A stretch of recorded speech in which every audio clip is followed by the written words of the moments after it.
అందరికీ నమస్కారం. గత వారము మన ఉప ముఖ్యమంత్రి పవన్ కళ్యాణ్ గారు కాకినాడ పోర్టుకు విజిట్‌కెళ్ళి అక్కడ 2 షిప్పుల్లో ఒక షిప్ 'స్టెల్లా' అనే ఒక షిప్పులో అక్రమ బియ్యం అంటే రేషన్ బియ్యము అక్రమంగా తరలిస్తున్నారని చెప్పి ఇన్ఫర్మేషన్ వచ్చిందని చెప్పి ఆకస్మిక తనిఖీ వెళ్లారు. వెళ్ళిన తర్వాత అక్కడ ఒక స్టేట్మెంట్ ఇచ్చారు. అంటే సినిమా 'ఫకీర్‌లో' సినిమా హీరో గదా! అదే టైప్‌లో పరిశీలించిన తర్వాత సీజ్ ద షిప్ అన్నాడు. సీజ్ ద షిప్ అంటే ఆ షిప్‌ను సీజ్ చేయండి అని చెప్పి. అది పెద్ద ట్రోల్ అవుతుంది దేశం మొత్తం. ఎందుకంటే పోర్ట్స్, షిప్స్ అనేది రాష్ట్ర పరిధిలోటి కాదు. దేశం పరిధిలో ప్రపంచ దేశాలు ఒక దేశం కాదు, పలు దేశాలుంటాయి. పలు రకాల ఎగుమతులు జరుగుతుంటాయి. పలు రకాల దిగుమతులు జరుగుతుంటాయి. ఒక షిప్‌లో ఒకరికి సంబంధించిన సరుకులు మాత్రమే కాదు, అందరికీ సంబంధించిన సరుకులు ఎగుమతులు అవుతుంటాయి, దిగుమతులు అవుతుంటాయి.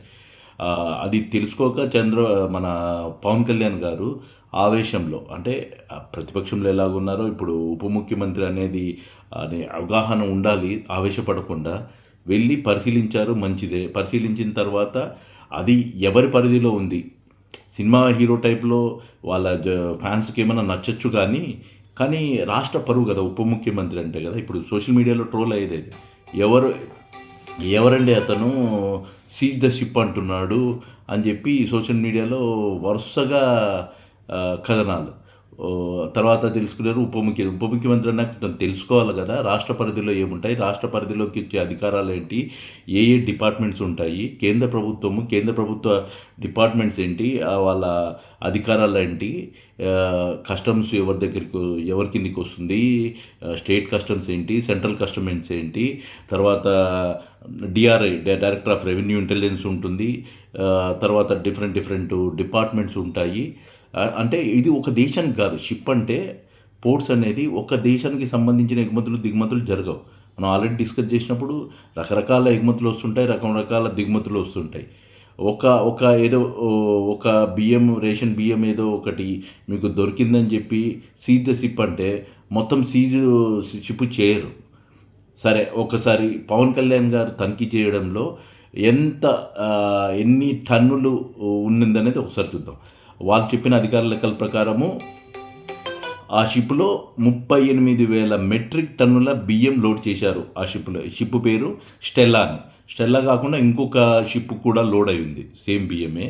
కానీ స్టెల్లా వరకే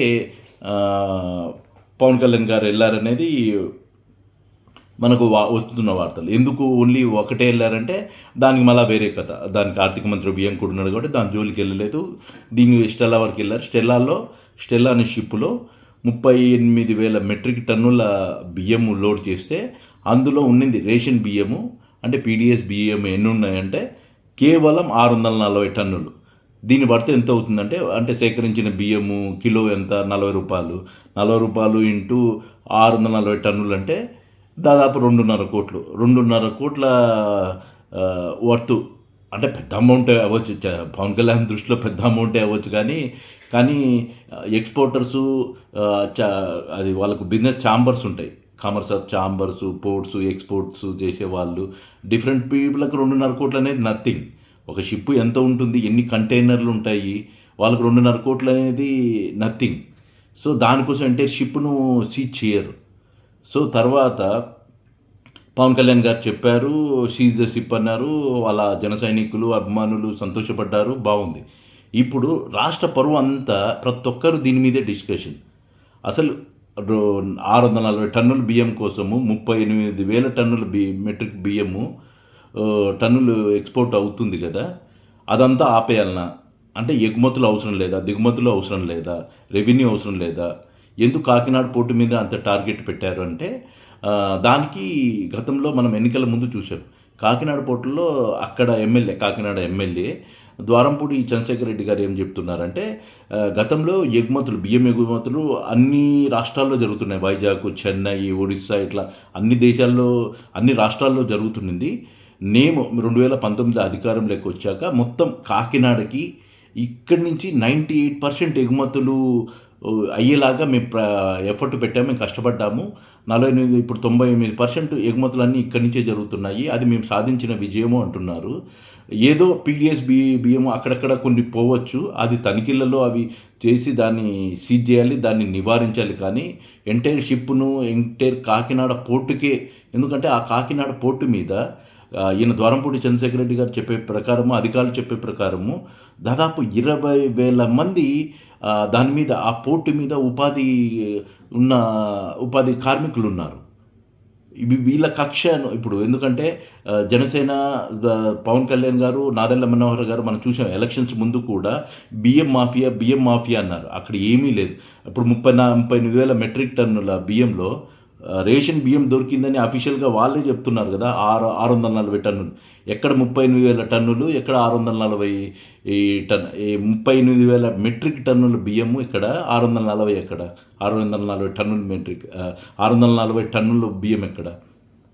సో కేవలం ఒక ద్వారంపూడే చెప్తున్నాడు, ఒక నా మీద రాజకీయ కక్ష కోసము ఇట్లా కేసులు తర్వాత ఈ విధంగా బాధ పెట్టడం కరెక్ట్ కాదు. దాదాపు కాకినాడ పోర్టుకు ఇంత కష్టపడి ఇంత మేము చేశాము. ఇప్పుడు దీనిని మీరు ఈ విధంగా ఇబ్బందులు పెట్టి, కేసులు పెట్టి, రాజకీయంగా ఇబ్బందులు పెడితే ఇక్కడ ఉపాధి పోతుంది. ఇక్కడి నుంచి ఎక్స్పోర్ట్ చేసే వాళ్ళంతా అంటే C&F ఏజెంట్స్ కానీ, ఎక్స్పోర్టర్లు కానీ ఇతర ప్రాంతాలకు పోతారు. ఇక్కడ వస్తే రోజు ఎవరికైనా ఇష్యూలు ఉంటే అక్కడ బిజినెస్ చేయలేరు కదా.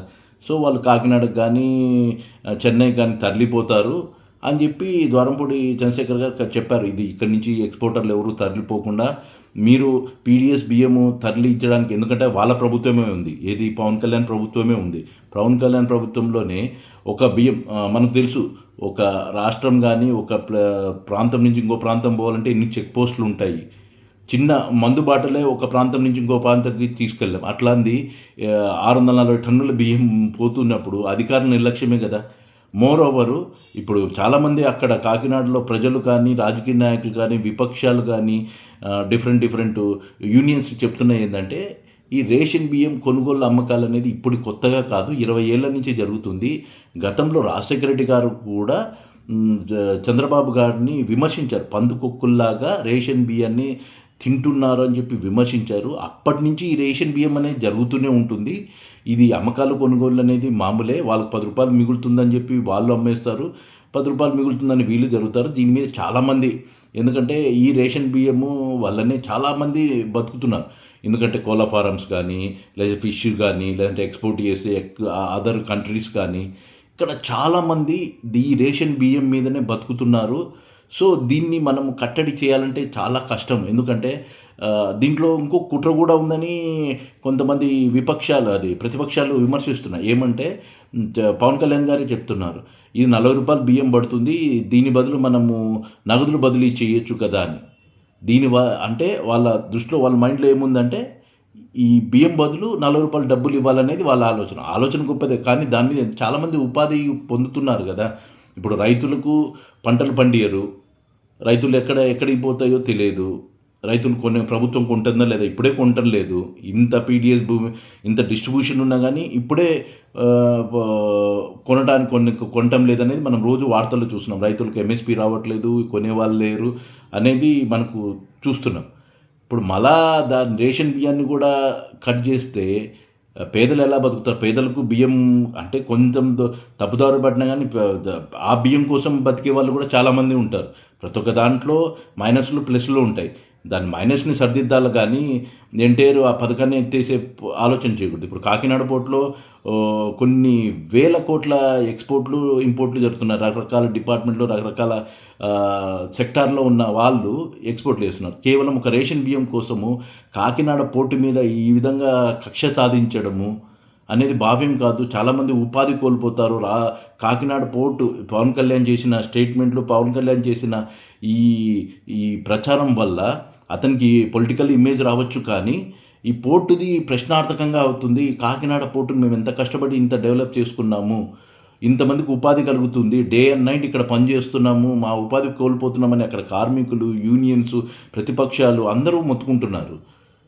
ఇవన్నీ పక్కన పెట్టేసి సీజ్ ద షిప్ అని అంటే, ఇప్పుడు ఈవెన్ సెంట్రల్ గవర్నమెంట్ కూడా అదే అక్కడ అధికారులందరూ అక్కడికి వచ్చారు. వచ్చి వాళ్ళు కూడా ఏం చెప్తున్నారు, ఇక్కడ ఎగుమతుల్లో కేంద్ర ప్రభుత్వానికి చెందిన కస్టమ్స్, డైరెక్టర్ ఆఫ్ రెవెన్యూ వంటి విభాగాలు నిఘా ఉంటుంది, ఆల్వేస్ నిఘా ఉంటుంది. నౌకలో ఎగుమతిదారుల పలు రకాల సరుకులు ఉంటాయి. ఒక ఎక్స్‌పోర్టర్‌కి సంబంధించిన అక్రమం ఉందని మొత్తం నౌకను సీజ్ చేయలేము అని అధికారులు చెప్తున్నారు. సో పవన్ కళ్యాణ్ గారు, మీరు ఇప్పుడు రాజకీయ నాయకుడు, ఉప ముఖ్యమంత్రి స్టేజ్‌లో ఉన్నారు. కొంచెము ఆహ్, అవగాహన చేసుకోండి. ఏవి మన పరిధిలో వస్తాయి, ఏవి మనము దాన్ని కంట్రోల్ చేయగలుగుతాము, ఏవి మన కంట్రోల్ కానిది కేంద్ర ప్రభుత్వము ఇతర దేశాలకు సంబంధించినటివన్నీ దాంట్లో మనం ఇన్వాల్వ్ అయ్యి మన పరువు తీసుకోవడం ఎందుకు, రాష్ట్ర పరువు తీసుకోవడం ఎందుకు అనేది ప్రతి ఒక్క సోషల్ మీడియాలో విమర్శిస్తున్నది. ఇది పెద్ద ట్రోల్ అయింది. ఇది మీ పవన్ కళ్యాణ్ ఉప ముఖ్యమంత్రి గారు, మీరు పవన్ కళ్యాణ్ అయి ఉండొచ్చు కానీ ఇప్పుడు రాష్ట్ర ఉప ముఖ్యమంత్రి గారు, రాష్ట్ర పరువు పోతుంది. మిమ్మల్ని ట్రోల్ చేసినారంటే రాష్ట్రాన్ని ట్రోల్ చేసినట్టే. సీజ్ ద షిప్ ఇట్లా సినిమా డైలాగులకు కొట్టొద్దండి. దానికి సాధ్యాసాధ్యాలు చూడండి. అధికారులు ఉంటారు, అధికారుల చేత మీరు వాళ్ళ చేత చెప్పియండి. అధికారులకు చెప్పి చేపియచ్చు. ఇంతకుముందు ప్రతిపక్షంలో ఉన్నప్పుడు మీరు ఆవేశపడొచ్చు, కానీ ఇప్పుడు అవసరం లేదు కదా. అధికారులంతా మీ కిందనే ఉంటారు కాబట్టి అధికారిని పిలిపించుకొని దానికి ఏ విధంగా నివారించాలో చూడాలి. కానీ ఇట్లా సినిమా డైలాగులు కొట్టి రాష్ట్ర పరువు తీయొద్దనేది నా విజ్ఞప్తి అండి.